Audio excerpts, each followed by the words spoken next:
In the bustling corridors of Seattle's Beacon Heart Hospital, under the bright fluorescent lights and against the relentless beeping of heart monitors, two unlikely souls found each other, each healing from their own emotional wounds.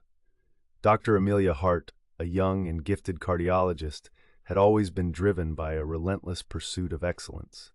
With her dark hair always pulled back into a no-nonsense ponytail and her gaze sharp, she moved through the cardiac ward like a whirlwind, her mind always several steps ahead of the rest.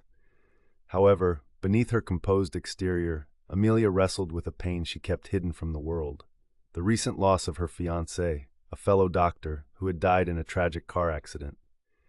Enter Dr. Ethan Rowe, the hospital's new anesthesiologist.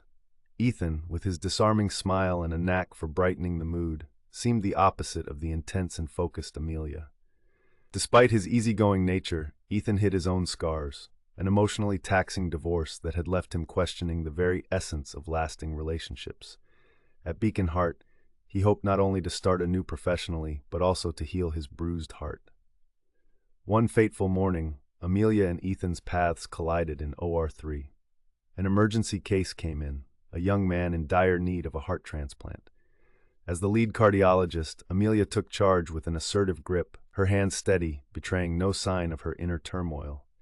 Ethan, assigned to ensure the patient remained stable, found himself admiring Amelia's expertise and dedication. In the tension of the life-saving procedure, their initial interaction was purely professional, yet charged with an undercurrent of mutual recognition. Both sensed in each other a familiar grief and resilience. Over time, their encounters grew more frequent. In the cafeteria, over hastily grabbed cups of coffee, Ethan's humor slowly chipped away at Amelia's reserve.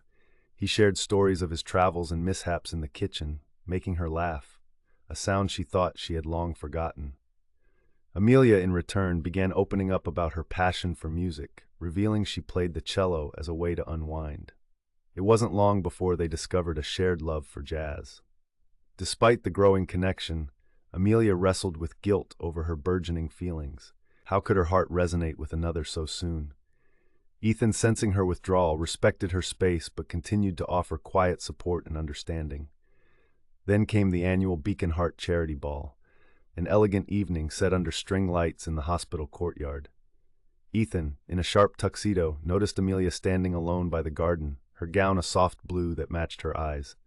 Approaching her, he extended his hand, inviting her for a dance. Under the stars, to the soft strains of a jazz quartet, Amelia allowed herself to lean into the comfort that Ethan offered. The conversation that followed was nothing about work. It was heartfelt, raw, and real. Amelia shared her fears and guilt, and Ethan confessed his past hurt and hope for the future.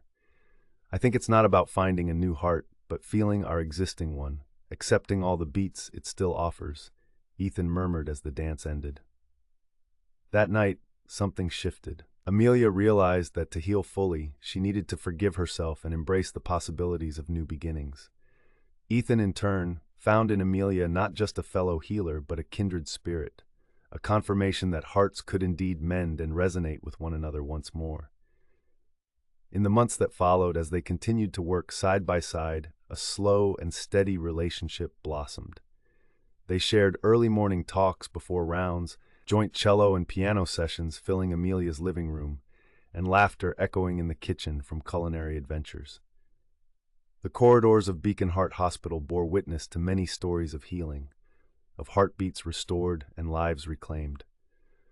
But among those, none was perhaps as quietly profound as the tale of two healers who, amidst their service to others, learned to mend their own, win hearts in resonance.